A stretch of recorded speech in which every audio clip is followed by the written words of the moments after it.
Assalamualaikum warahmatullahi wabarakatuh. Kami Waalaikumsalam dari, warahmatullahi wabarakatuh. kami dari kelompok 6 akan menyampaikan presentasi kami yaitu konsep pemahaman dalam UPD dalam aspek memiliki pengetahuan diri yang beranggotakan Sinta Karyawati, Faradina Syaula, dan Mohibah.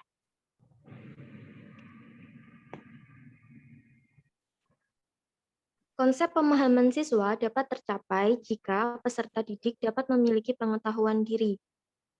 Untuk contoh konkretnya, kami mengambil materi hidrokarbon. Siswa dapat merefleksikan materi hidrokarbon dengan kesadaran metakognitif, di mana kesadaran metakognitif ini adalah kesadaran diri bagi peserta didik untuk mengerti dan memahami pentingnya mempelajari senyawa hidrokarbon dan manfaat dari senyawa hidrokarbon, sehingga siswa mampu merefleksikan materi yang dipelajarinya, terbentuk kesadaran diri yang bernilai baginya dan lingkungan sekitar.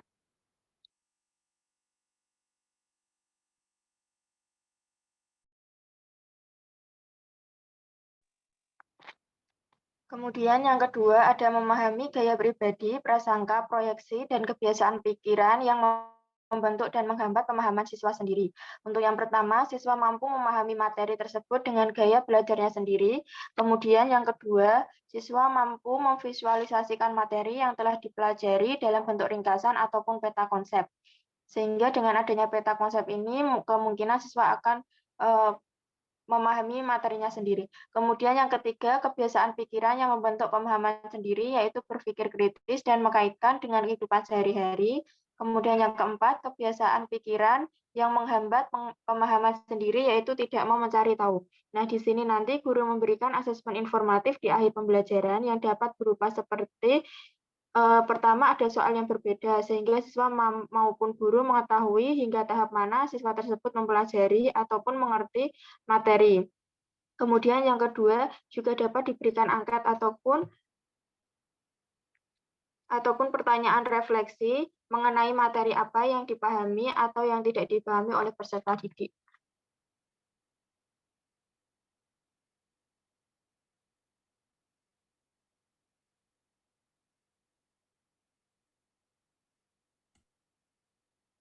Untuk selanjutnya akan dijelaskan oleh teman saya.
Baik, sebelumnya mohon maaf untuk teman-teman karena sedikit terkendala dengan jaringan, akan saya bacakan. Untuk slide selanjutnya, yaitu pada poin yang ketiga, siswa menyadari apa yang tidak kita mengerti. Jadi siswa di sini mampu mengelompokkan materi mana yang dimengerti dan yang tidak dimengerti. Selain itu, siswa juga mampu mengetahui kekurangan pada diri mereka sendiri. Semisal saja dari mereka itu tidak bisa belajar hanya dalam satu kali membaca saja, sehingga untuk bisa mengkonstruk pikirannya mereka berulang kali membaca sehingga didapatkan pendalaman materi seperti itu. Kemudian untuk poin selanjutnya yaitu merenungkan arti pembelajaran dan pengalaman. Jadi di sini siswa mampu memahami dan mengaplikasikan dalam kehidupan sehari-hari. Semisal saja dalam pembelajaran korosi itu nantinya siswa mampu mengetahui faktor-faktor apa saja yang sekiranya bisa menghambat laju korosi. Hal itu diharapkan bisa diterapkan dalam kehidupan sehari-hari sehingga siswa bisa memecahkan permasalahan dalam kehidupannya mereka sendiri seperti itu. Baik, cukup sekian presentasi dari kami. Dari teman-teman apakah ada pertanyaan?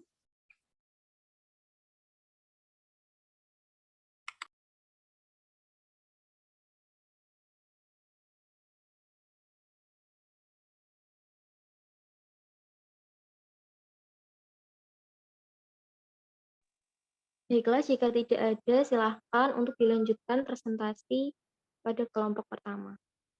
Sekian presentasi dari kami. Wassalamualaikum warahmatullahi wabarakatuh. Waalaikumsalam warahmatullahi wabarakatuh. Mohon maaf sebelumnya, mungkin dari saya pribadi dijadikan co-host biar bisa untuk menampilkan atau sudah saya atur bisa share screen semua kok. Siap. Sebentar ya.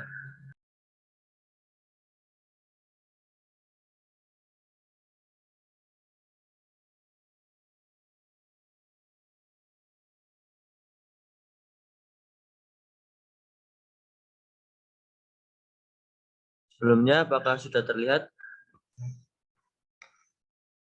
Sudah. Ya. Langsung saja ya. Bismillahirrahmanirrahim. Assalamualaikum warahmatullahi wabarakatuh. Waalaikumsalam warahmatullahi wabarakatuh. Kami dari kelompok 1 yang beranggotakan saya Muhammad Deul Haq dan rekan-rekan saya Nurul Latifiyah dan Ani Solihah akan mempresentasikan hasil diskusi dari kelompok kami mengenai penilaian dan evaluasi pemahaman understanding by design yang fokus kepada kemampuan menjelaskan. Selanjutnya akan dijelaskan oleh rekan saya. Dipersilakan.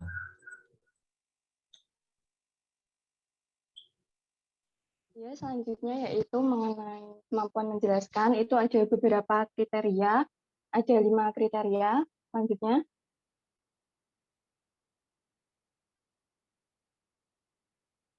ada 5 kriteria, yaitu yang pertama akurat, coherent, justified, sistematis, dan prediktif.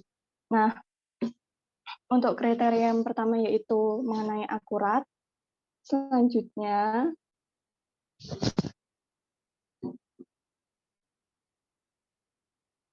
akurat ini itu dia dapat menyediakan informasi yang bebas dari kesalahan, artinya tidak bias atau menyesatkan, yaitu di mana siswa itu mampu menjelaskan materi sesuai dengan fakta dan data yang diperoleh.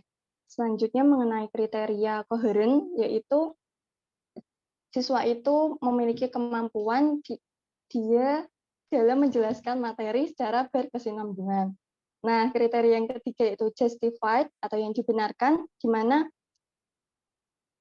pemaparan informasi ini itu dapat dipercaya dengan didukung oleh bukti dan argumen yang sesuai, sehingga siswa itu mampu menjelaskan materi secara benar dan dapat dipertanggungjawabkan serta materi yang dijelaskan sesuai dengan konsep yang ada. Next.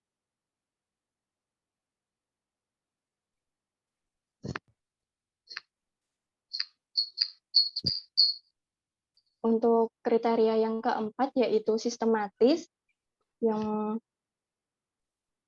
dinilai dari kemampuan siswa dalam menjelaskan materi secara runtut, kalimat penjelasannya terstruktur, mudah difahami, dan sesuai dengan kaidah bahasa.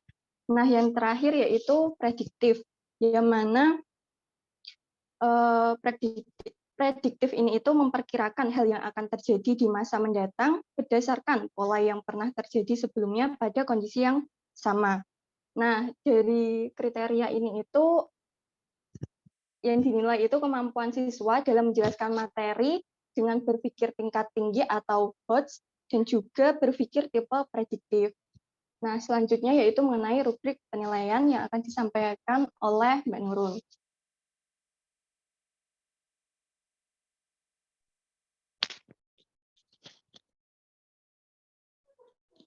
Oke, di sini saya akan menyampaikan rubrik penilaian terkait aspek kemampuan menjelaskan ya. Tadi ada 5.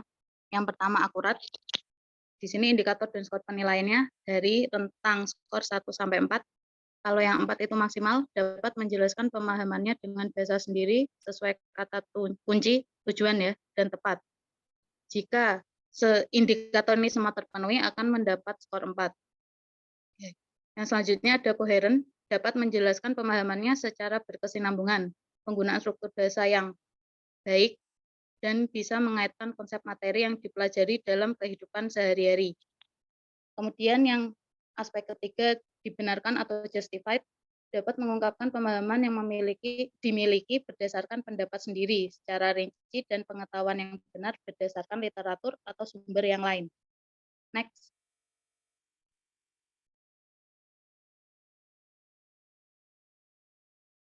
Yang keempat, aspek sistematis, dapat menjelaskan suatu konsep secara sistematis atau urut, menggunakan kalimat terstruktur dan logis. Yang kemudian selanjutnya ada prediktif, dapat menjelaskan dengan di sini berpikir tingkat tinggi, faktual, dan dapat menduga suatu konsep yang benar. Next, selanjutnya akan disampaikan oleh rekan saya.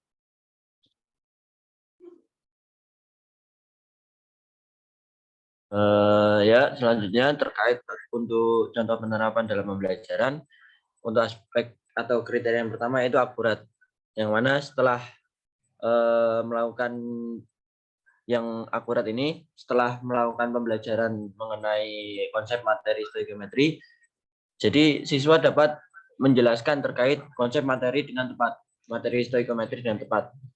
Seperti kayak apa ya? Dari penjelasan guru, kemudian siswa dikasih kesempatan untuk menyimpulkan, sehingga siswa punya kesempatan untuk menjelaskan terkait pemahaman mereka mengenai konsep stoikiometri itu sudah tepat atau belum sih, disesuaikan dengan indikator yang tadi sudah dijelaskan oleh Mbak Nurul.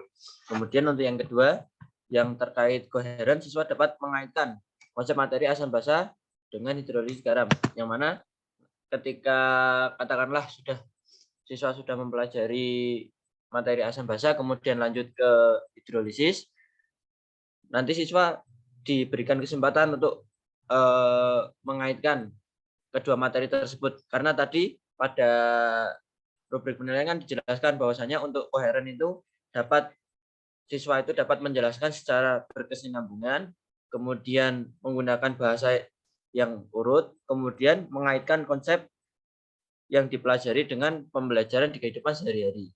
Sehingga dari koheren ini nanti siswa dapat mengaitkan materi asam basa dengan hidrolisis, yang mana keduanya itu kan saling berkesinambungan. Kemudian disampaikan dengan struktur bahasa yang urut, kemudian dapat mengaitkan konsep tersebut dalam kehidupan sehari-hari, seperti apa ya? Seperti dalam reaksi yang terjadi ketika kita minum obat mah gitu ya, kan di dalam tubuh kan ketika kita minum obat mah atau yang disebut antasida kan di dalam lambung nanti akan terjadi reaksi netralisasi, yang mana itu terkait dengan materi hidrolisis garam.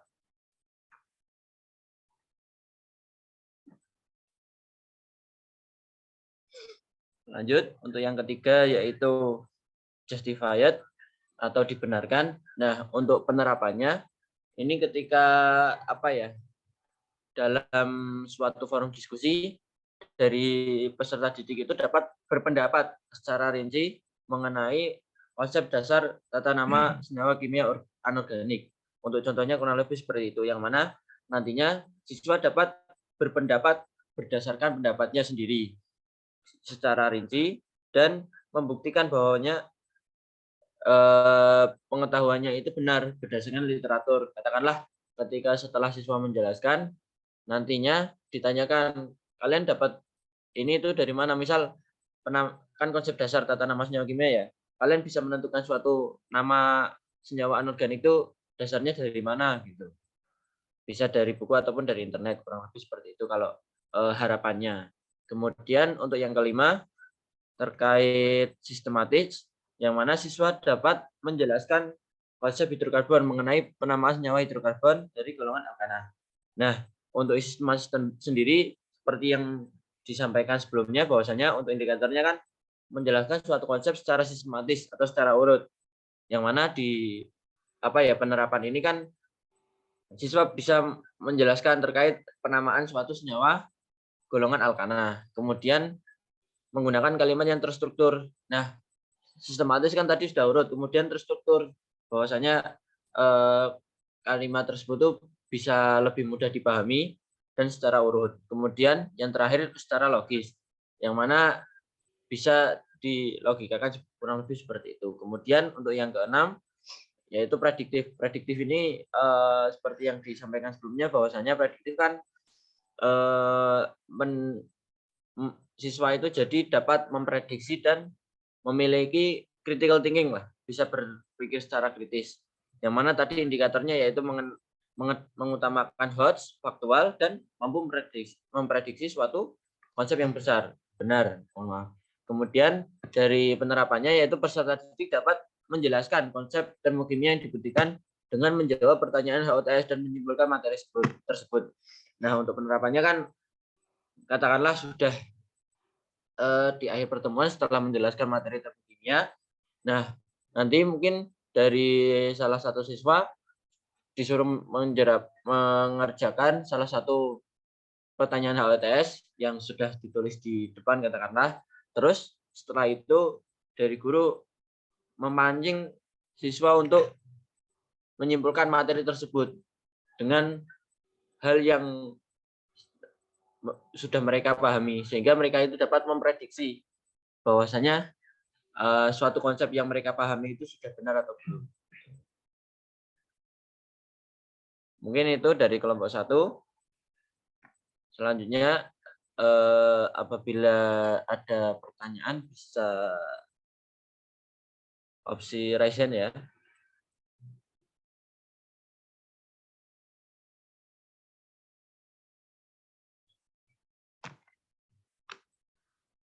Sebentar.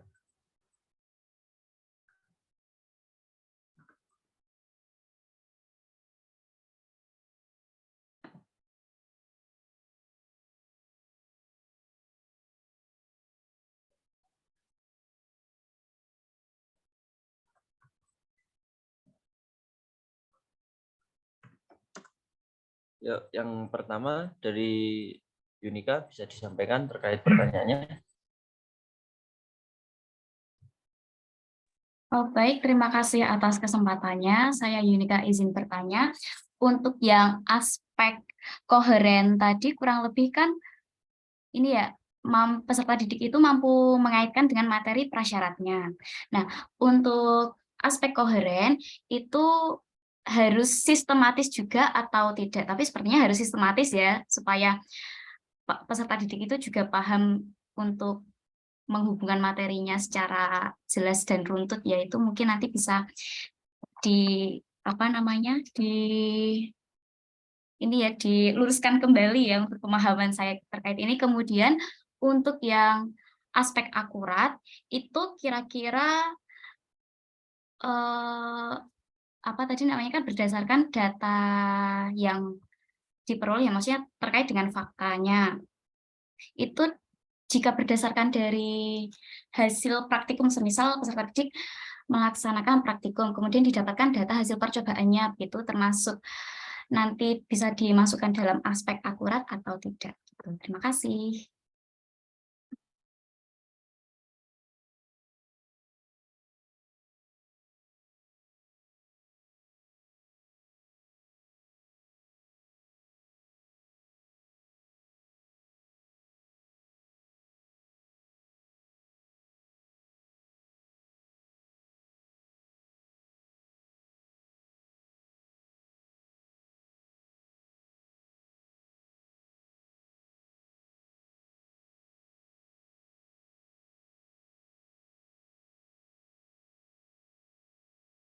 Selanjutnya untuk dari pertanyaannya Mas Naim.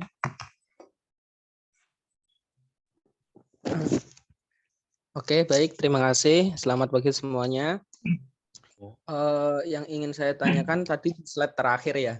Kan ada justified sama prediksi sama sistematis. Nah, tadi kan diberikan contoh penerapan dalam mata pelajarannya masing-masing.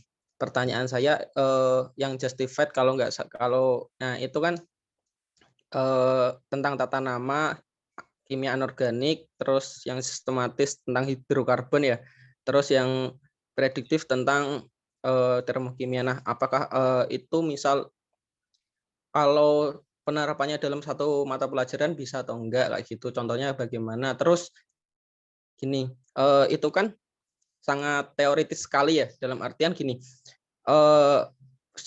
peserta didik dapat berpendapat dengan rinci, itu kemudian dapat berpikir kritis. Nah, pertanyaan saya, bagaimana cara kita memantik peserta didik agar mereka dapat melakukan hal tersebut, terutama ini dalam segi yang ingin saya tanyakan, dalam segi bahan ajarnya itu kayak gimana sih sebaiknya kayak gitu. Kemudian model pembelajarannya kalau PBL kan langsung diorientasikan kepada masalah dan lain-lain kayak gitu kan. Nah, bahan ajarnya itu yang saya ingin katakan itu modul lah sebenarnya. Modulnya itu sebaiknya kayak gimana kayak gitu agar mereka agar dapat memantik siswa melakukan hal tersebut. Terima kasih. Itu dari saya.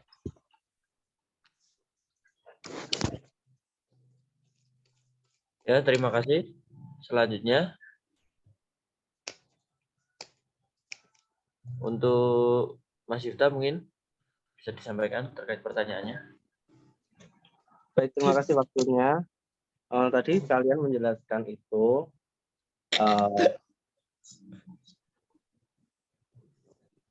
apa yang dibutuhkan dalam penilaian ya. Jadi seperti tujuannya itu lah. Lalu bagaimana contoh penerapannya itu dalam penilaian. Jadi membuat seperti silabus, kisi-kisi, terus soalnya seperti itu. Terima kasih.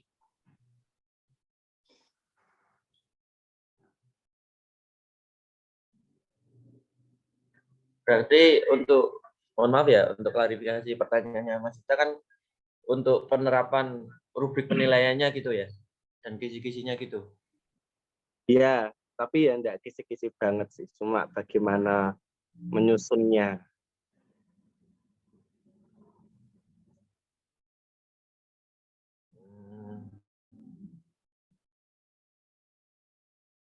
Dan mohon waktu dari kelompok kami untuk berdiskusi sambil menunggu diskusi dari kelompok kami. Barangkali ada yang mau menanggapi ataupun memberikan pendapat kalian terkait pertanyaan tersebut, dipersilakan.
Ya, karena tidak ada tanggapan, mungkin dari saya akan sedikit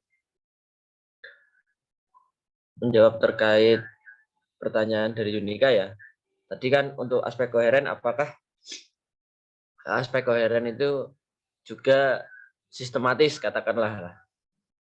Nah, kalau dari tadi indikator yang telah saya sampaikan bahwasanya untuk aspek koheren itu menjelaskan pengetahuan secara bersinambungan dan menggunakan struktur bahasa yang urut dan mengaitkan konsep yang dipelajari dalam kehidupan sehari-hari.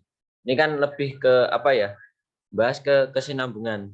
Mungkin kalau dari saya pribadi secara otomatis kan ketika kita membahas kesinambungan itu kan harus secara runtut atau sistematis. Nah, namun dari aspek yang dinilai dari koheren ini lebih ke apa ya? Kesinambungan materi tersebut. Karena untuk sistematis itu tadi ada aspek penilaiannya sendiri.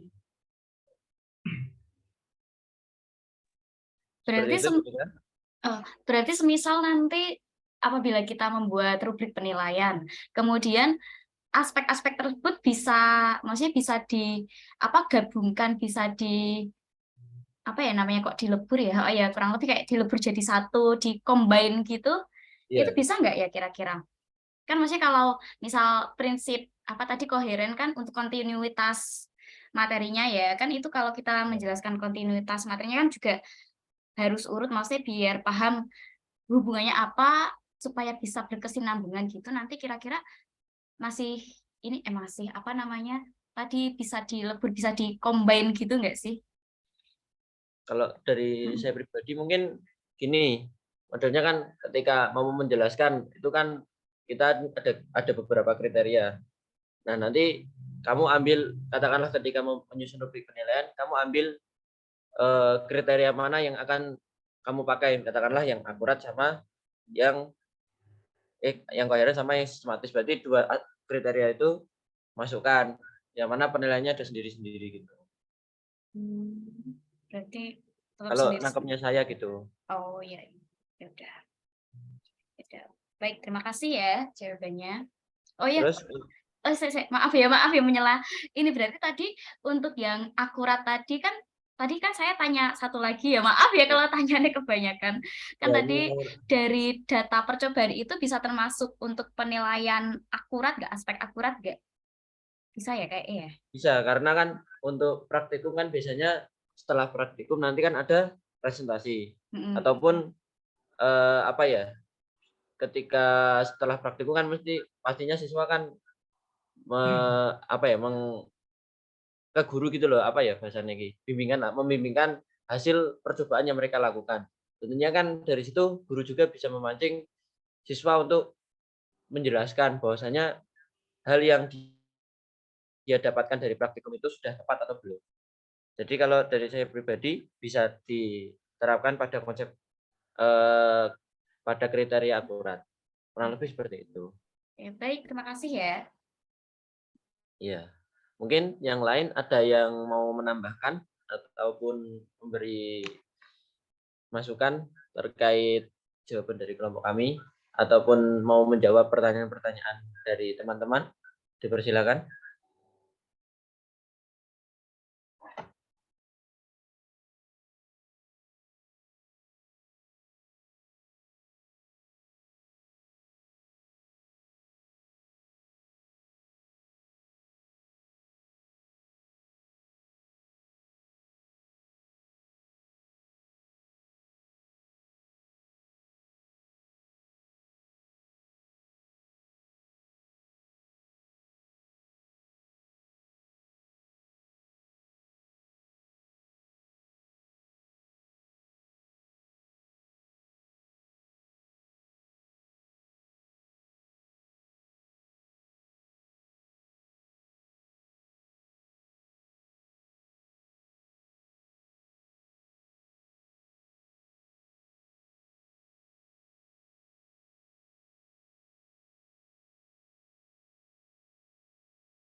Oke, di sini saya akan menjawab pertanyaan dari Yifta ya. Tadi rubriknya bagaimana, rubrik penilaiannya, penerapannya. Di sini saya ambilnya untuk materi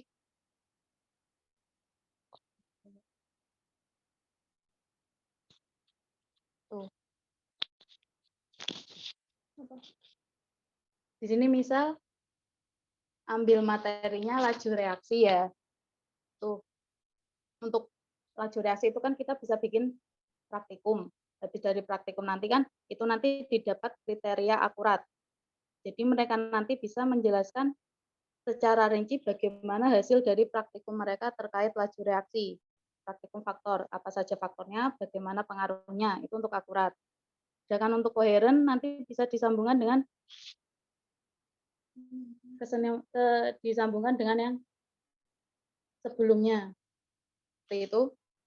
Terus yang dibenarkan, nah yang dibenarkan ini nanti dari data hasil praktikum seperti apa dan dikuatkan dengan sumber yang lain, misal entah dari buku atau dari jurnal. Tuh. Kemudian sistematis, berarti harus urut, penjelasannya harus runtut dan mudah dipahami. Next, ke bawah lagi, prediktif. Nah, berarti nanti untuk prediktif nanti, misalkan kalau faktornya, misal bahan-bahannya diubah nanti, mereka bisa memprediksi apa yang akan terjadi terkait laju reaksi. Seperti itu. Mungkin ada yang mau menambahi atau menyanggah, dipersilahkan. Berarti itu ya Mbak, apa namanya, itu aspek-aspek yang harus dipenuhi dalam nanti membuat instrumen gitu ya, soalnya harus kayak gitu ada Iya, seperti itu kira-kira. penjelasannya. Oh gitu. Iya, bagaimana? Iya. Ya.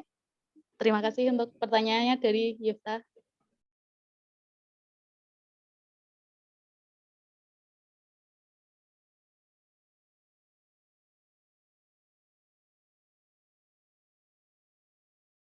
Ini yang lain ada yang mau menambahkan terkait jawaban dari Mbak Nurul?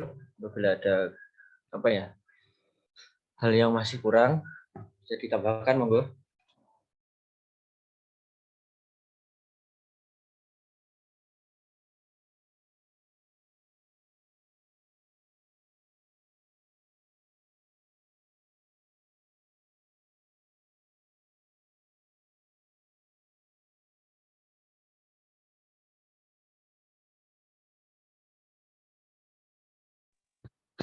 Saya di sini mau sedikit menambahkan ya dari yang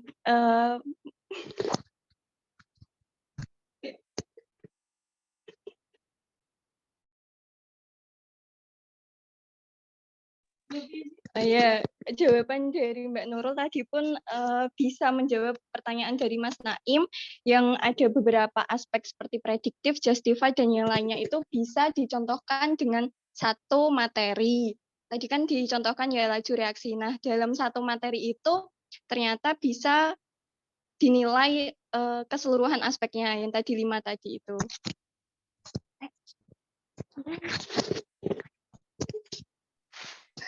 Untuk yang bagaimana cara memantik peserta itu, kalau menurut saya itu ya, itu bisa dicontohkan, bisa ditontonkan video yang misal kayak itu, seingat saya itu yang waktu kita kuliah sama Bu Nur itu loh, energi alternatif, itu kan dicontohkannya energinya yang tidak terbarukan, terus bagaimana cara kita membuat energi alternatif, sedangkan di lingkungan sekitar itu kok ada banyak kotoran-kotoran hewan menumpuk. Nah, bagaimana kita mengaitkan antara energi alternatif itu dengan kotoran hewan itu akan kita apakan? Nah, itu seingat saya seperti itu, bisa dipancing seperti itu, atau melalui visual yang menarik, misal kayak video. Mungkin kayak bentuk molekul yang nanti struktur molekulnya itu mungkin bisa bergerak-gerak itu, misal kalau dibikin lewat hypercam, nah itu kan siswa bisa menjadi lebih tertarik seperti itu. Atau mungkin ada tambahan lain?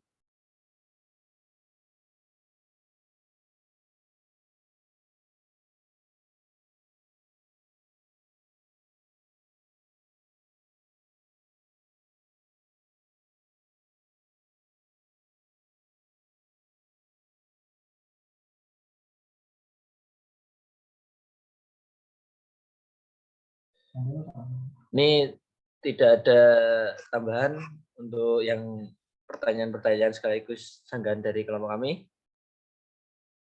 Nah, bila tidak ada, kami cukupkan dari kelompok kami.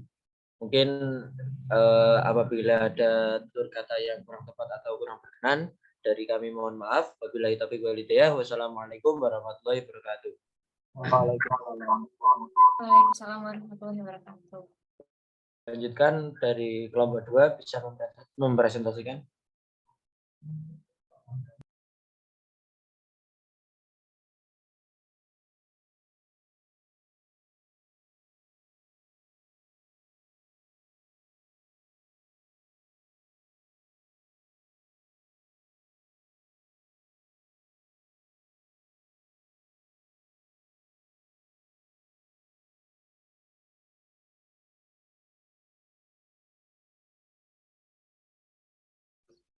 Baik, Assalamualaikum warahmatullahi wabarakatuh. Waalaikumsalam warahmatullahi wabarakatuh. Kami dari kelompok 2 izin mempresentasikan hasil diskusi kami terkait penilaian dan evaluasi dalam pemahaman UBD, yaitu untuk kemampuan interpretasi. Next.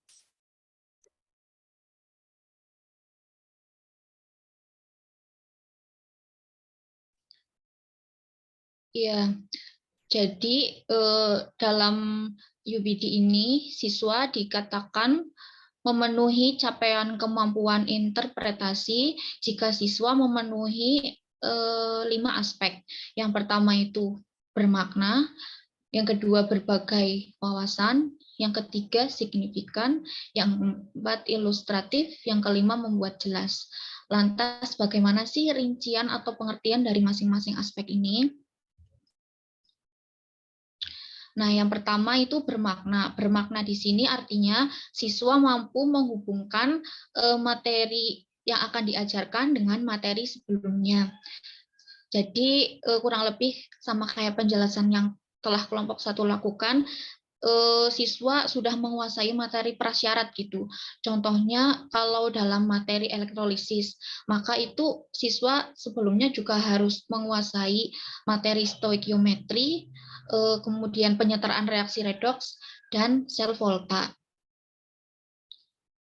Nah, berikut ini kriteria ya yang terdapat di aspek bermakna. Sangat baik dengan poin 4 itu jika siswa dapat menginterpretasikan, menyampaikan, menguraikan, menerangkan, serta mengumpulkan terkait suatu materi dengan jelas, tepat, memiliki arti penting, serta sesuai dengan yang diajarkan. Kemudian untuk baik itu memperoleh poin ketiga, jika siswa mampu menyampaikan, menguraikan, menerangkan, serta mengumpulkan terkait suatu materi dengan jelas, tepat, memiliki arti penting, namun belum sempurna sesuai dengan yang diajarkan. Poin 2 itu cukup, dikatakan cukup jika siswa memiliki kemampuan interpretasi, menyampaikan, menguraikan, menerangkan, serta mengumpulkan terkait suatu materi, namun tidak tepat. Kemudian poin 1 itu kurang baik jika siswa dapat menyampaikan, menguraikan, menerangkan, serta mengumpulkan terkait suatu materi, namun tidak jelas, tidak tepat, serta tidak sesuai dengan apa yang telah diajarkan.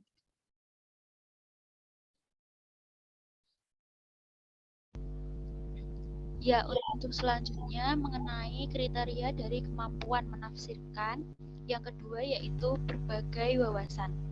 Menurut KBBI, wawasan itu sendiri merupakan cara pandang terhadap sesuatu dari berbagai aspek. Nah, penilaian dari kriteria wawasan itu bisa dilihat dari interpretasi, pandangan, ataupun bentuk penafsiran yang dilakukan oleh siswa. Apakah sudah mencakup berbagai materi terkait masalah atau soal yang diberikan.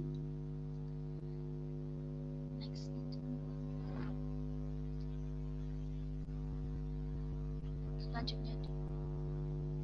Nah, tadi mengenai kriteria dari berbagai wawasan itu, secara kesimpulannya atau garis bawahnya itu bahwa siswa itu mampu menggunakan lebih dari satu sumber dalam menyelesaikan permasalahannya atau dalam bentuk soal seperti itu.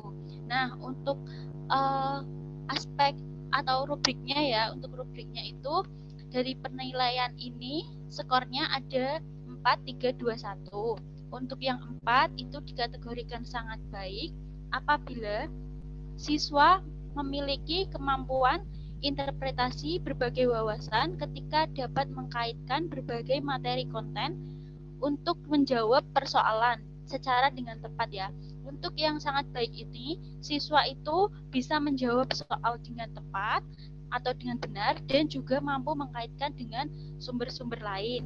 Untuk yang skor penilaiannya 3 itu dengan kategori baik, siswa itu sudah mampu menginterpretasikan dengan berbagai wawasan dalam menyelesaikan soal yang diberikan, tetapi jawaban yang dipilih itu kurang tepat ya, meskipun sudah bisa mengkaitkan tetapi jawabannya itu masih belum sesuai atau belum tepat. Nah, untuk yang kategori 2 itu dengan cukup ya, untuk skor nilai 2 siswa dapat dikatakan memiliki kemampuan interpretasi cukup ketika siswa menyelesaikan persoalan dengan kurang tepat dan belum mampu mengkaitkan konten materinya. Jadi untuk yang skornya 2 itu siswanya belum bisa memilih jawaban yang tepat dan belum bisa mengkaitkan dengan konten materi. Nah, untuk untuk yang kategori kurang baik atau skor 1 itu siswa belum bisa mengkaitkan dengan materi dan jawabannya itu tidak tepat. Nah, untuk kategori atau untuk kriteria berbagai wawasan ini, contoh penerapannya misal dalam materi hidrolisis ataupun larutan penyangga ya. Nah, dalam materi itu siswa kan harus memahami terkait dengan senyawa-senyawa asam basa yang terkait dengan sifatnya yaitu kuat atau lemah itu kan. Kemudian dalam penentuan pH siswa itu harus mampu memahami konsep dari logaritma di materi matematika ya atau pelajaran matematika. Nah, dari situ kita kan ketahui berbagai wawasan siswa, yaitu pertama tadi terkait asam basanya, kemudian dari materi matematikanya mengenai penentuan pH-nya seperti itu. Itu untuk contoh dari berbagai wawasan. Selanjutnya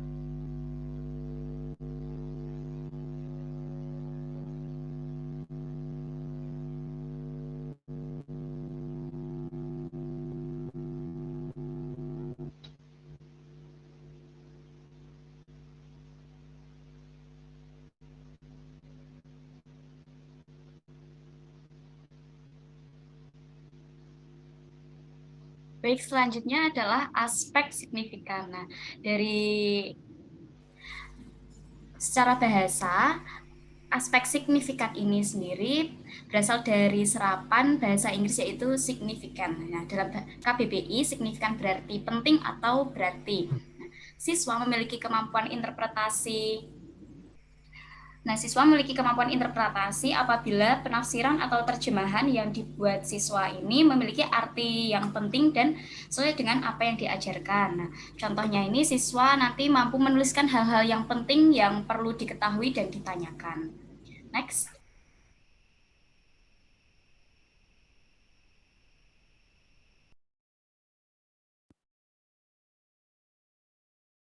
Berikut adalah contoh untuk rubrik untuk aspek penilaian signifikan, yaitu ada 4 kriteria. Yang pertama yaitu kriteria sangat baik dengan skor 4, yakni siswa dapat dikatakan memiliki kemampuan interpretasi yang signifikan jika siswa dapat memberikan pandangan yang berarti dan relevan terkait dengan materi atau topik yang dipelajari secara jelas dan tepat. Kemudian untuk kriteria baik dengan skor 3, itu siswa dapat dikatakan memiliki kemampuan interpretasi yang signifikan dengan baik jika siswa dapat memberikan pandangan yang berarti dan relevan terkait dengan materi atau topik yang dipelajari, namun belum sesuai dengan yang diharapkan. Nah, kemudian untuk kriteria cukup, siswa dapat dikatakan kemampuan interpretasinya cukup apabila dapat memberikan pandangan yang berarti dan relevan terkait dengan materi atau topik yang dipelajari dengan jelas, namun tidak tepat atau belum tepat ya. Kemudian untuk kriteria kurang baik dengan skor 1, nanti siswa dapat dikatakan memiliki kemampuan interpretasi signifikan kurang baik jika siswa dapat memberikan pandangan yang berarti dan relevan terkait dengan materi atau topik yang dipelajari namun tidak jelas dan tidak tepat. Nah, untuk contoh dari aspek signifikan ini, nanti siswa ini di pelajaran kimia contohnya ya, kan dapat menjelaskan atau menuliskan hal-hal yang penting yang perlu diketahui dan ditanyakan. Contohnya itu adalah terkait teori asam basa Arrhenius. Nah, nanti siswa dapat menuliskan atau menjelaskan hal-hal yang penting saja baginya. Jadi nanti siswa dapat menjelaskan kembali dengan bahasanya sendiri. Yang penting siswa itu dapat mengetahui apa yang perlu dia pelajari dan mungkin nanti yang perlu ditanyakan. Contohnya untuk teori asam basa Arrhenius nanti dapat menjelaskan atau menuliskan bahwa asam ini adalah zat yang apabila dilarutkan di air menghasilkan ion H+, kemudian untuk basa itu zat yang dilarutkan dalam air menghasilkan OH-. Contohnya seperti itu. Next. Kemudian aspek ilustratif. Nah, dalam KBBI, ilustratif ini artinya bersifat ilustrasi dan menerangkan atau menjelaskan dan menghias. Jadi siswa dikatakan memiliki kemampuan interpretasi yang ilustratif ketika siswa ini mampu menerangkan, menggambarkan, serta menjelaskan solusi dari suatu persoalan dengan jelas dan tepat. Nah, nanti peserta didik mampu menerangkan gambaran dari suatu masalah yang disajikan. Next. Selanjutnya adalah rubrik untuk aspek penilaian ilustratif. Ini terdapat 4 kriteria, yakni kriteria yang pertama sangat baik dengan skor 4. Siswa dapat dikatakan memiliki kemampuan interpretasi ilustratif dengan sangat baik apabila siswa dapat menggambarkan atau mengilustrasikan serta menerangkan terkait suatu materi dengan jelas dan tepat sesuai dengan materi yang telah diajarkan. Kemudian untuk kriteria baik dengan skor 3, itu siswa dapat dikatakan memiliki kemampuan interpretasi ilustratif dengan baik apabila siswa dapat menggambarkan atau mengilustrasikan serta menerangkan terkait suatu materi dengan jelas namun belum sesuai dengan apa yang diharapkan dan belum sesuai dengan apa yang diajarkan. Kemudian yang kedua yaitu maksudnya kriteria cukup dengan skor 2, yaitu siswa dapat dikatakan memiliki kemampuan interpretasi ilustratif yang cukup apabila siswa dapat menggambarkan atau mengilustrasikan serta menerangkan terkait suatu materi dengan jelas namun tidak tepat. Kemudian untuk kriteria yang kurang baik, yaitu siswa dapat dikatakan memiliki kemampuan interpretasi ilustratif yang kurang baik ini apabila nanti siswa dapat menggambarkan atau mengilustrasikan serta menerangkan terkait suatu materi namun masih belum jelas dan masih belum tepat. Contohnya untuk aspek ilustratif ini mungkin nanti dapat disajikan suatu masalah yaitu terkait penentuan banyaknya zat yang terionisasi di asam basa. Contohnya adalah senyawa asam yang terionisasi. Nanti siswa disajikan suatu masalah berapa sih senyawa asam ini yang terionisasi. Nah, dari situ nanti siswa dapat mengilustrasikan apa saja yang harus dikerjakannya supaya dapat mencari tahu, supaya dapat mendapatkan apa yang ditanyakan tadi, supaya mendapatkan solusi atau hasil dari apa yang ditanyakan dari masalah tadi. Contohnya, tadi asamnya berapa banyak yang terionisasi, kemudian diketahui ada konsentrasi ion H+ dalam suatu asam, contohnya 10⁻²2 molar, kemudian diketahui Ka dari asam tersebut berapa, kemudian nanti dari situ siswa dapat menjelaskan langkah-langkah atau mengilustrasikan langkah-langkah yang harus dikerjakan supaya dapat menyelesaikan masalah yang dihadapi tadi, yaitu untuk mencari berapa persen atau berapa banyak asam yang terionisasi. Next.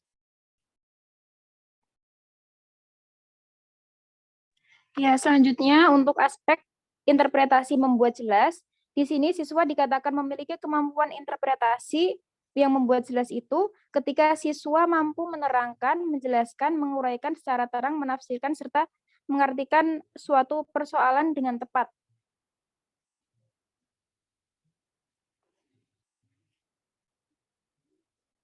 Next.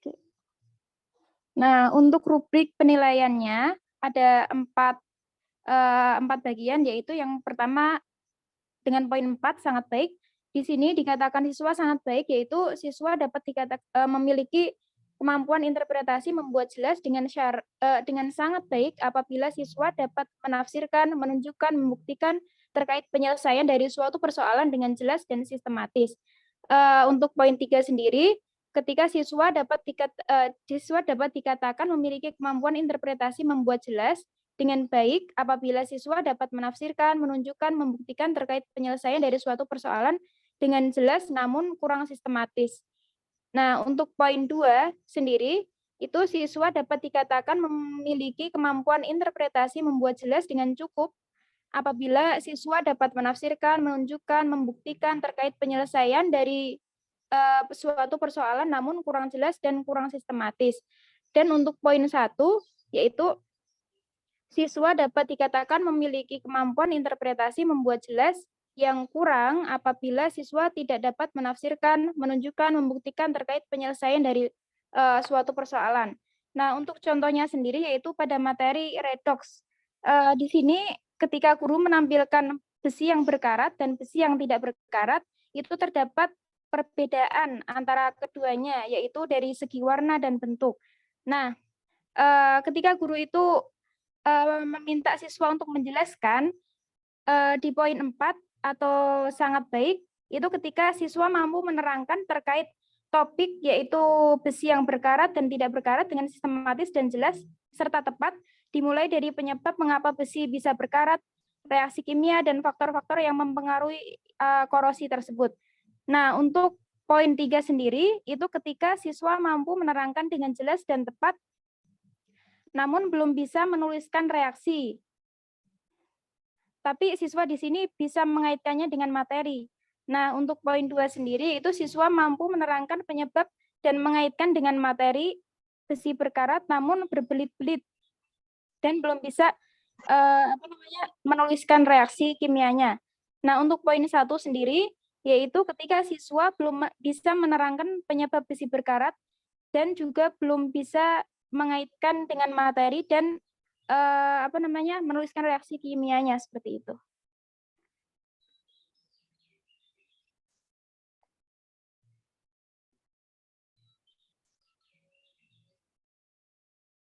Sudah, saya kembalikan ke Yunika lagi. Baik, terima kasih banyak atas presentasi dari teman-teman sekalian. Sekarang kami buka sesi untuk tanya jawab. Silakan dari teman-teman apabila ada yang ingin bertanya, menyanggah diskusi dari materi yang kami sampaikan.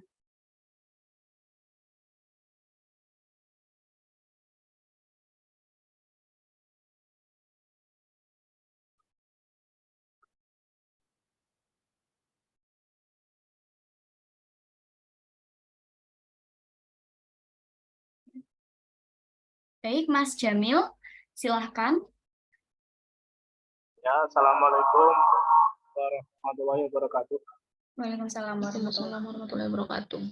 Izin tanya yang tadi membuat jelas tadi yang terakhir. Untuk materinya apakah hanya tentang perkaratan atau materi lain bisa ditambahkan di situ?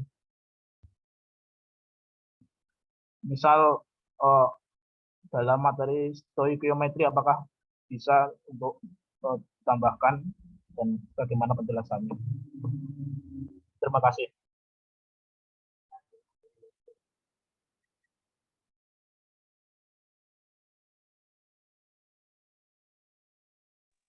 Ada lagi yang bertanya?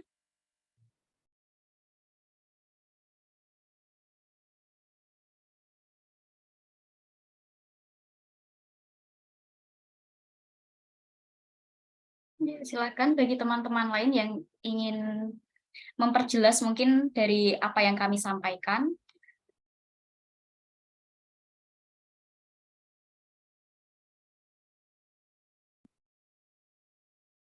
Oke, baik, sepertinya sambil menunggu teman-teman lain mungkin bisa kami jawab dulu ya Mbak Rifka. Ya, oke, terima kasih Mas Jamil atas pertanyaannya. Itu penerapan yang membuat jelas ini di apa namanya materi lain itu sangat bisa Mas. Soalnya kalau membuat jelas itu kan siswa menjelaskan dari apa namanya dari permasalahan yang ditampilkan guru misalnya ya. Nah di sini siswa bisa menjelaskan secara detail apa namanya tentang permasalahan tersebut dan dikaitkan dengan materi yang diajarkan. Untuk penerapan di stoikiometri sendiri, jadi di sini intinya adalah siswa paham apa masalahnya. Nah, langkah-langkah menyelesaikannya dari apa yang diketahui di masalah itu yang dikaitkan dengan materi pembelajaran.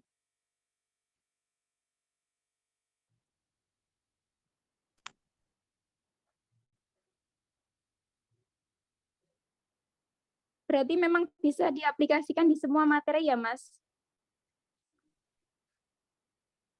Oke, Mbak. Berarti tetap mempelajari hukum dasar dulu ya. Iya, kalau untuk stoikiometri itu kan dari hukum dasar seperti itu. Jadi memang stoikiometri itu tuh apa namanya materi yang kompleks yang memang siswa harus mempelajari materi-materi yang dari hukum dasar, terus kayak mol dan lain sebagainya seperti itu sih Mas. Terus untuk buktinya berarti berupa apa, Mbak? Tadi kan ada 3, kalau menafsirkan sama menentukan sudah. Terus untuk bukti dari siswanya itu membuat jelas berarti bisa presentasi ya gitu ya? Iya, sebentar. Untuk contoh dari stoikiometri sendiri apa ya contohnya? Izin menanggapi ya Mas ya. Mungkin Ya, nanti ya. untuk buktinya itu kan misal disajikan sebuah masalah, diberi sebuah soal gitu misalnya terkait stoikiometri, misal mencari molaritas dari senyawa basa, senyawa X gitu misalnya. Oh jangan senyawa X ya, contohnya dari NaOH, misal kita mencari molaritas dari NaOH. Nah untuk itu sebentar.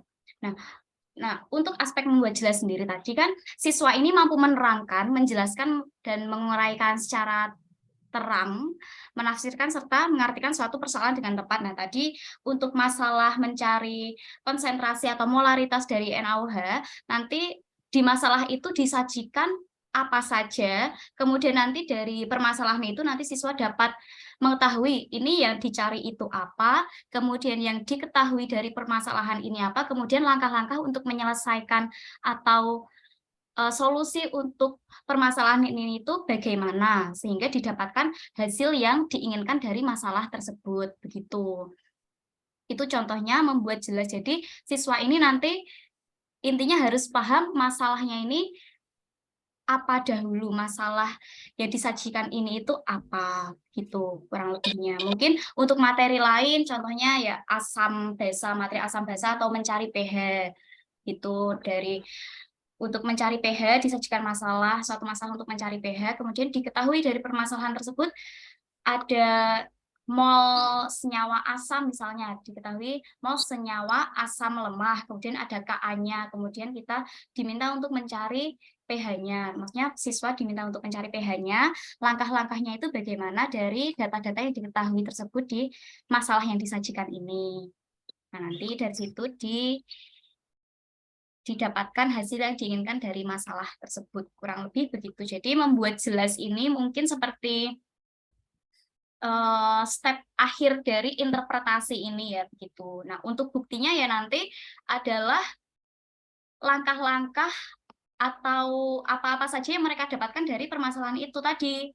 Contohnya ada soal tadi, kemudian bawahnya kan misal kita tulis jawab (2), kemudian diketahui ada apa saja di soal, kemudian yang ditanyakan apa, kemudian langkah-langkah menyelesaikan soal tersebut, permasalahan tersebut bagaimana. Nah, itu bisa dijadikan bukti gitu. Jadi tidak selalu presentasi, tapi untuk aspek-aspek interpretasi ini ya bisa dikaitkan, bisa diterapkan dalam pembelajaran yang misal PBL atau yang pokoknya yang ditemui siswa sehari-hari yang dapat dikerjakan siswa dengan mudah gitu loh. Tidak perlu effort banyak-banyak gitu maksudnya. Paham kan ya sampai sini maksud saya? Iya, masuk. Ya. Oke, terima kasih. Iya, sama-sama. Nah, mungkin dari teman-teman lain atau Mbak Rifka tadi ada tambahan kembali, Mbak? Sudah, Dek. Baik, apakah ada pertanyaan lagi dari teman-teman kelompok lain? Atau ada yang masih kurang jelas, ingin menanggapi jawaban dari kami tadi atau bagaimana?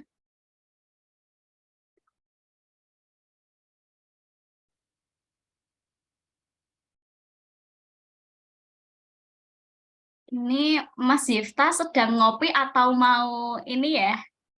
Tanya ya? Ngopi. Oh ya udah Mas. Berarti cukup ya hanya pertanyaan dari Mas Jamil tadi untuk kelompok kami.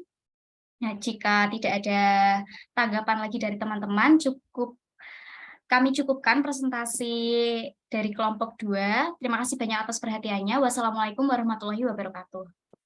Waalaikumsalam warahmatullahi wabarakatuh.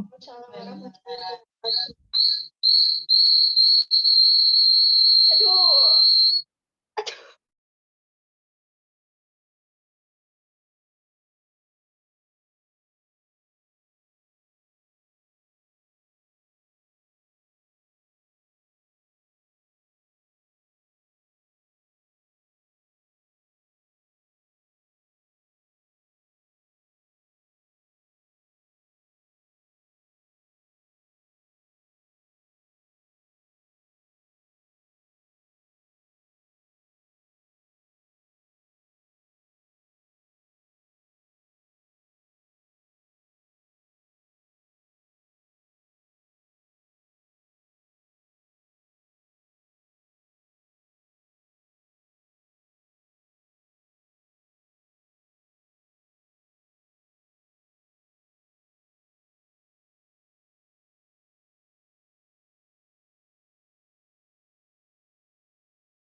Sebentar, Wil.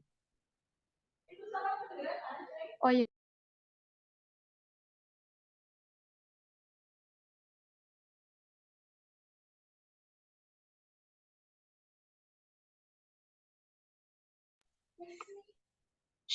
Oke, selanjutnya dari kelompok 3, izin untuk mempresentasikan juga, yaitu adalah penilaian dan evaluasi understanding by design. Anggota kelompok kami ada Agus Naim, saya sendiri Nihana Octavia, yang ketiga ada Hubi Milati, dan yang terakhir ada Winda Arisusanti. Oke, yang pertama, penilaian dan evaluasi pemahaman dalam UBD. Pengertiannya itu apa sih? Nah, pengertiannya itu adalah sebuah proses untuk evaluasi pemahaman siswa terhadap konsep yang dipelajarinya dengan menggunakan berbagai metode dan instrumen yang sesuai dengan kompetensi yang ingin diukur. Nah, contoh-contoh dari metode atau instrumennya itu bisa berupa tes tertulis, presentasi, proyek, ataupun observasi. Nah, Penilaian dan evaluasi UBD ini memiliki aspek dan kriteria, yaitu ada 6. Yang pertama ada mampu menjelaskan, mampu menafsirkan, mampu menerapkan, memiliki perspektif, mampu berempati, dan memiliki pengetahuan diri. Nah, pada kesempatan kali ini, kelompok kami ingin mempresentasikan terkait mampu menerapkan.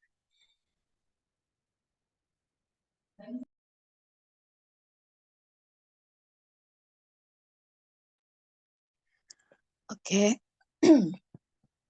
Selanjutnya dalam kemampuan menerapkan, dalam kemampuan menerapkan atau kemampuan aplikasi, peserta didik dapat menerapkan secara efektif, menggunakan dan menyesuaikan apa yang diketahui dalam konteks yang beragam dan nyata. Nah, dalam kemampuan menerapkan atau kemampuan aplikasi ini terdapat beberapa kriteria yang digunakan untuk mengukur tingkat kemampuan aplikasi atau penerapan peserta didik. Antara lain yaitu efektif, efisien, fasih, adaptif, dan anggun. Selanjutnya,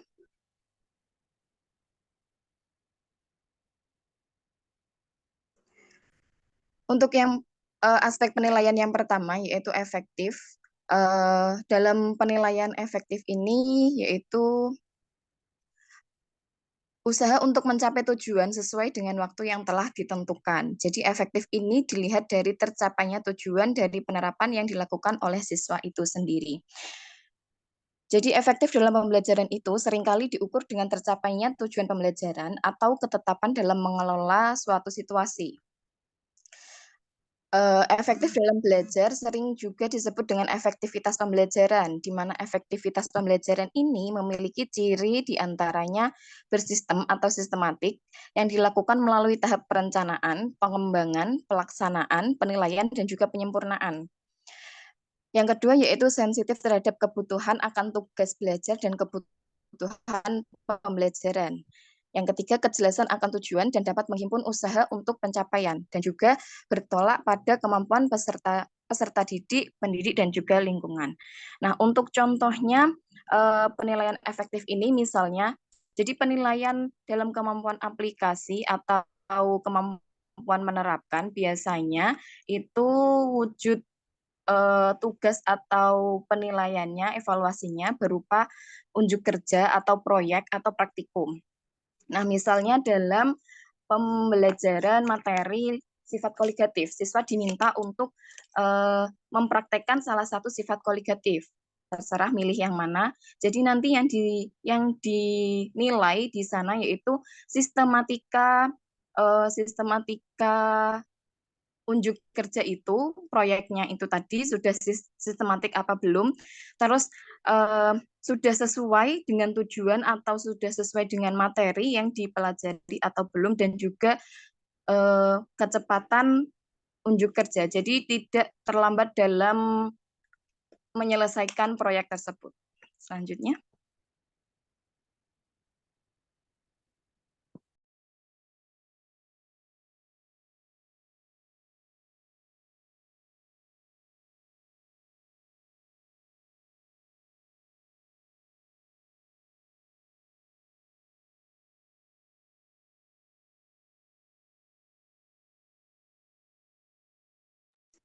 Oke, selanjutnya yaitu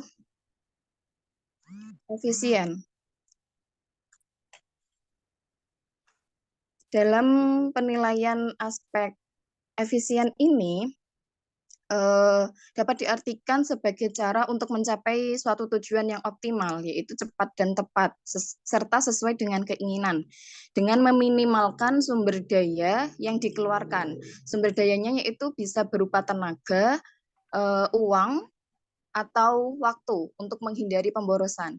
Jadi pada pembelajaran secara efisien ini, pembelajarannya menggunakan sumber belajar yang sesuai. Seperti contohnya misal, tadi peserta didik diminta mempraktekkan salah satu dari sifat koligatif. Nah, itu peserta didik dapat mengerjakan misalnya dia mempunyai dua opsi cara, misal cara A dan cara B. Nah, untuk cara A-nya itu dapat dikerjakan dalam waktu 1 hari, sedangkan yang cara B itu dapat dikerjakan dalam waktu 2 atau 3 hari. Maka peserta didik harusnya dia memilih menggunakan cara yang pertama biar lebih efisien seperti itu. Jadi cara yang pertama itu dapat dikatakan sebagai cara yang lebih efisien dibandingkan dengan cara yang kedua. Lanjut.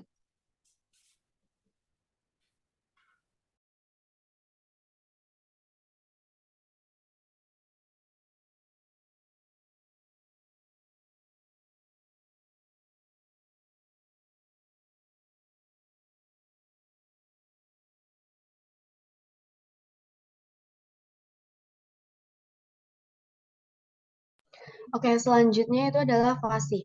Jadi fasih ini tuh bisa dikatakan bahwa peserta didik itu sudah mampu atau mahir dalam memaknai suatu hal. Jadi dia sudah fasih dalam pemahamannya, penjelasan terhadap apa yang sudah diterimanya.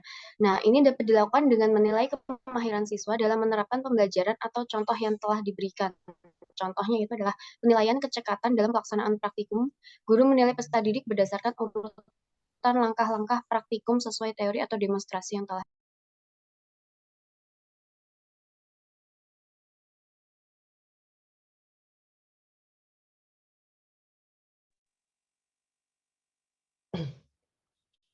Oke, untuk yang selanjutnya itu adaptif ya, atau proses penyesuaian diri. Nah, dalam aspek adaptif ini dapat dilihat dari kemampuan siswa dalam menerapkan atau mengaplikasikan teknologinya. Jadi karena sekarang udah eranya serba teknologi, jadi saya rasa kemampuan siswa untuk mengaplikasikan teknologi itu mungkin bahkan lebih canggih daripada kita. Kemudian contohnya, siswa dapat mengaplikasikan cara penggunaan media pembelajaran dengan benar. Nah, berarti dengan contoh ini kita nanti sebagai guru dituntut untuk membuat media pembelajaran yang terintegrasi dengan teknologi atau menerapkan TPAJK kayak gitu.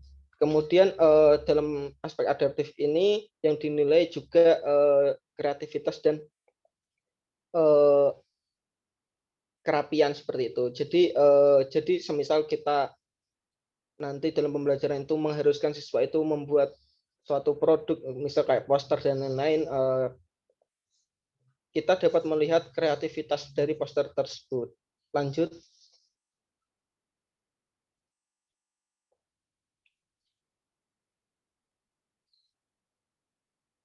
Oh, maaf, tadi anggun. Tadi yang saya jelaskan untuk kreativitas dan itu aspek anggun kayak gitu. Mohon maaf, Oleng ini. Ya, pada aspek anggun ini kayak tadi penjelasannya. Jadi yang dinilai mengenai kreativitas dan kerapian itu dalam aspek ini sebenarnya anggun kayak gitu. Dalam aspek anggun dapat dilihat dari kemampuan siswa dalam melaksanakan proses praktikum, khususnya pada tampilan proyek dan kerapian peserta didik. Jadi kerapian peserta didik saat praktikum itu juga harus dinilai kayak gitu. Contohnya, guru dapat menilai kerapian penggunaan alat praktikum ataupun kerapian proyek yang dikerjakan oleh siswa. Next. Udah nih, adaptif udah.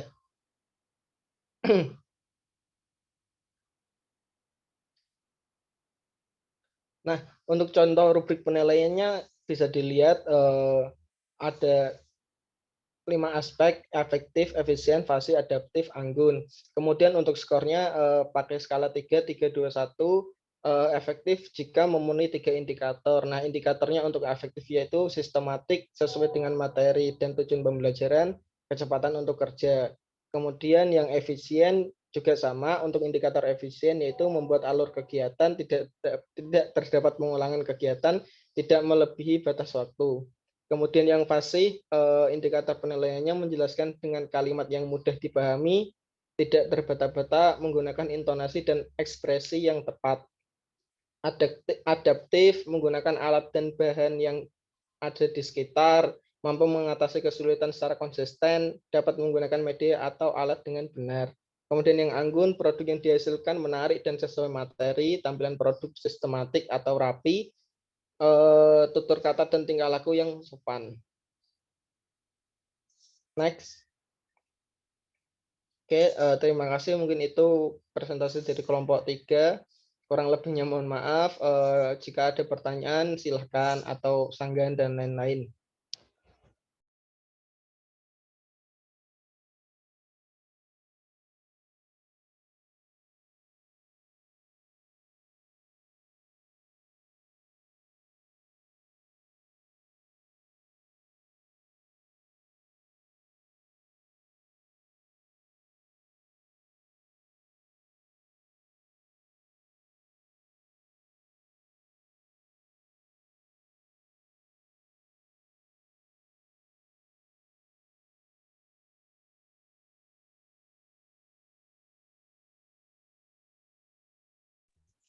Oke, jika tidak ada pertanyaan, terima kasih. Mungkin untuk presentasinya bisa dilanjutkan kelompok selanjutnya. Atau mungkin karena waktunya juga sudah mepet, silahkan. Monggo, enaknya piye. Lanjut. Lanjut. Lebih lah Mas Jamil. Ya, Monggo Mas. lanjut. Anjen kelompok selanjutnya sampean ya Mas. Iya, kalau Takutnya terlalu mepet, Mas. Nanti nggak ada pertanyaan. nanti 5 menit cukup.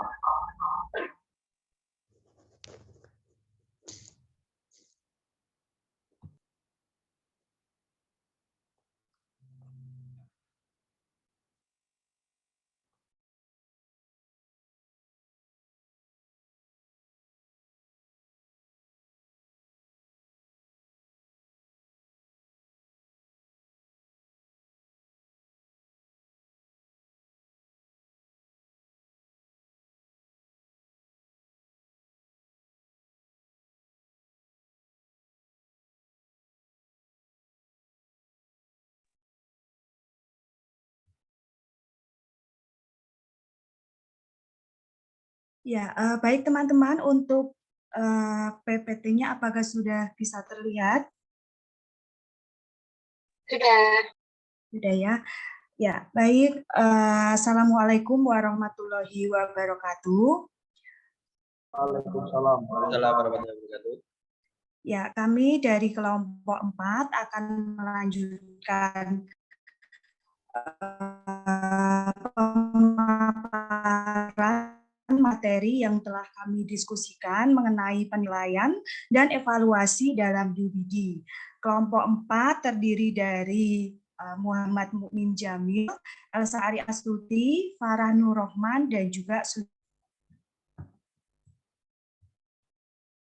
ada 6 aspek yang dapat mengukur pemahaman dalam UBD, yaitu mampu menjelaskan, mampu menafsirkan, mampu menerapkan.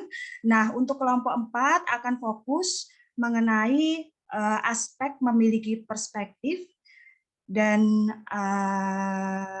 untuk aspek yang kelima, yaitu mampu berempati, aspek yang keenam memiliki pengetahuan dan pengetahuan diri. Untuk aspek ke-5 dan 4 nanti akan dijelaskan oleh kelompok selanjutnya.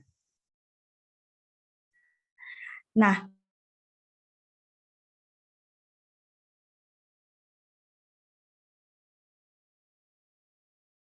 unjuk kerja ini adalah penilaian berdasarkan hasil pengamatan terhadap aktivitas siswa.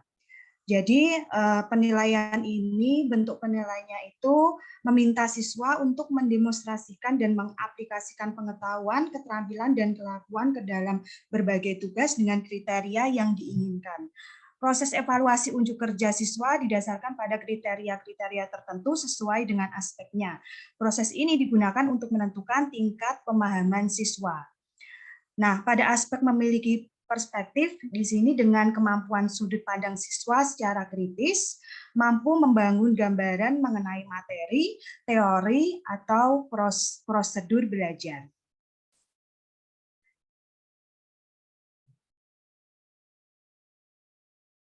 Selanjutnya akan dijelaskan oleh D. Sulis.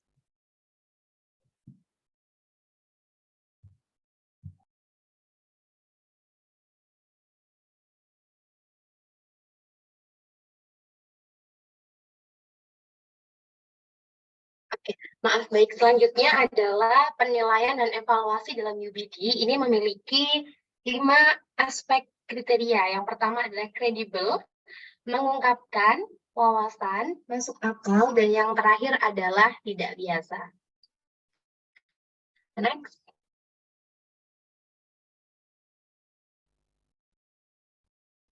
Oke, yang pertama adalah kriteria kredibel, yaitu mampu menyampaikan informasi yang valid pada orang lain. Nah, di sini contohnya adalah seorang pendidik itu beliau harus memiliki kepribadian yang baik, berakhlak mulia dan menjadi teladan. Karena kan nantinya sesuai dengan kriteria kredibel itu mampu menyampaikan informasi yang valid. Jadi nggak hanya asal menyampaikan, tapi mempunyai dasar-dasar dan juga mempunyai pedoman, baik itu akhlak maupun ilmunya, untuk menyampaikan informasi yang valid kepada muridnya. Dan ketika menjadi seorang peserta didik itu juga nantinya diharapkan memiliki perilaku yang terpuji, baik dalam pembelajaran maupun di luar pembelajaran. Selanjutnya. Nah, ini adalah salah satu contoh rubrik penilaian pada aspek kredibel. Karena tadi kredibel itu kan menyampaikan informasi yang valid ya. Jadi rubriknya itu bisa disusun dalam 4 skor atau 4 kategori dengan indikatornya adalah memberikan persepsi yang memuat informasi serta bukti yang kredibel. Karena tadi kredibel itu valid, maka harus disertai dengan bukti. Dengan deskripsi ketika mendapatkan skor 4 adalah siswa dapat memberikan informasi pendukung terkait perspektifnya yang kredibel, akurat, serta dapat dipertanggungjawabkan. Jadi ada 3 ya, kredibel, akurat, dan dapat dipertanggungjawabkan. Ketika dia nanti hanya mengungkapkan 2 dari 4 tersebut, skornya 3, dan seterusnya. Nah, selanjutnya, mampu menyampaikan konsep secara selanjutnya adalah kriteria mengungkapkan, yaitu mampu menyampaikan konsep secara kritis, logis, dan memiliki kemampuan bertanya. Contohnya adalah dalam materi pembuatan ekoenzim, peserta didik dapat mengungkapkan hasil belajar dan sudut pandang sendiri. Peserta didik dapat memaparkan kendala yang dialami dalam belajar. Dalam kriteria mengungkapkan ini, jadi siswa itu mengungkapkannya itu nggak hanya sekadar mengungkapkan ya, tapi ketika mereka mempunyai sudut pandang yang lain atau perspektif yang lain, ide mereka atau gagasan mereka itu juga harus bisa disampaikannya secara kritis dan juga logis, dan nanti mereka bisa mempunyai kemampuan untuk bertanya. Jadi oh iya ya, aku tuh kemarin udah ada ide ini, susahnya aku di mana sih? Jadi mereka bisa mengungkapkan pertanyaan tersebut. Oke, selanjutnya.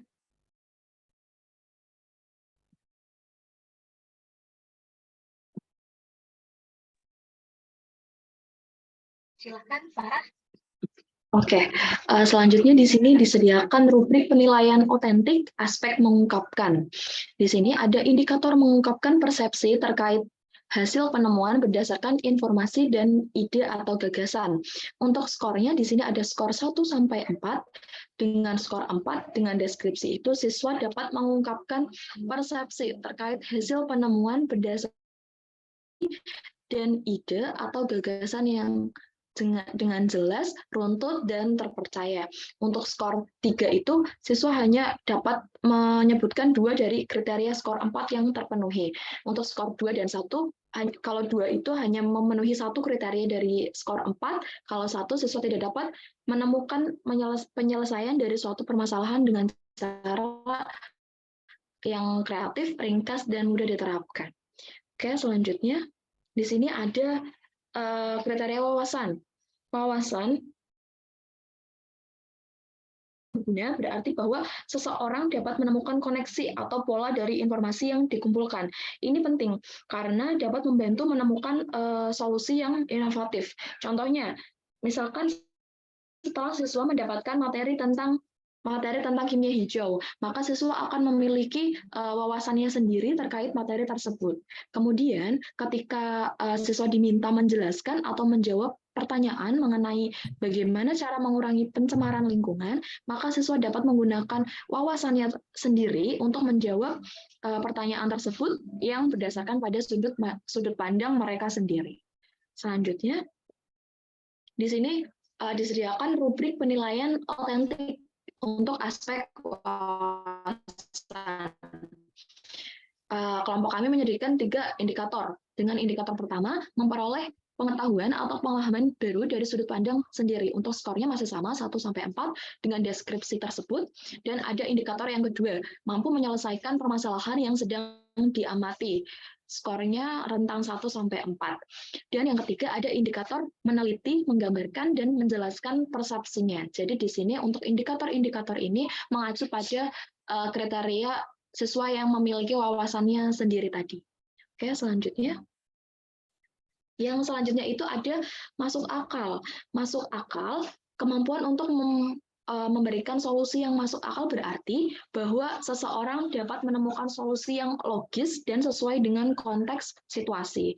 Hal ini penting karena dapat membantu menghindari solusi yang tidak realistis atau yang tidak efektif.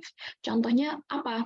Ketika melakukan evaluasi, pertanyaan yang disusun berdasarkan kesesuaian capaian pembelajaran dan hasil evaluasi dapat dinyatakan dengan skor serta memiliki indikator yang tertentu. Jadi dalam membuat evaluasi itu juga harus disesuaikan dengan capaian pembelajaran yang telah disusun di awal sebelum menyusun modul ajar. Oke, selanjutnya.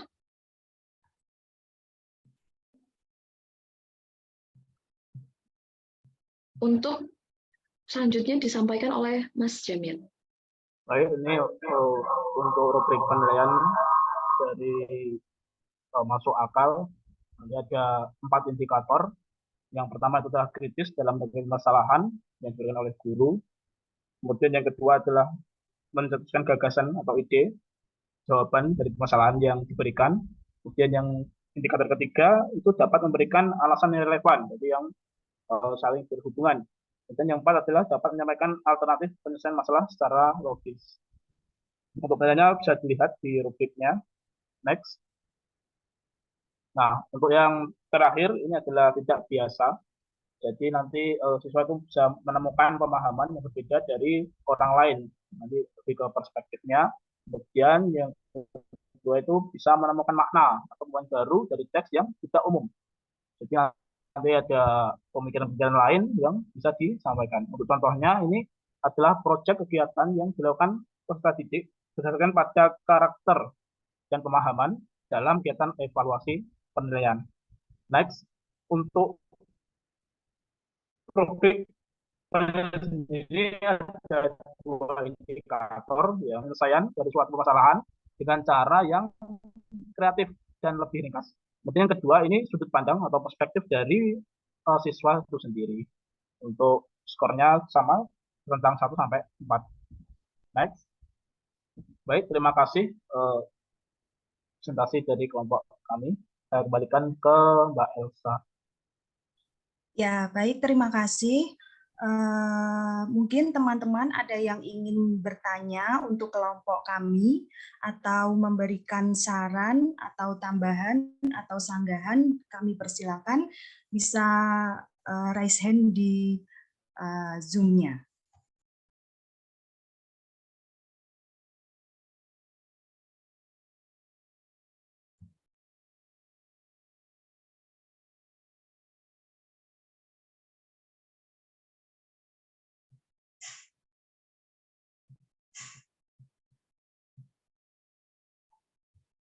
Ya, bagaimana teman-teman? Apakah ada pertanyaan atau tambahan? Ya, jika tidak ada pertanyaan atau tambahan ya, kami cukupkan untuk pemaparan dari kelompok 4. Kurang lebihnya kami mohon maaf. Terima kasih. Assalamualaikum warahmatullahi wabarakatuh. Waalaikumsalam warahmatullahi wabarakatuh.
Ya, silakan teman-teman bisa menuju ke kampus ya. Ini meetingnya saya end kan.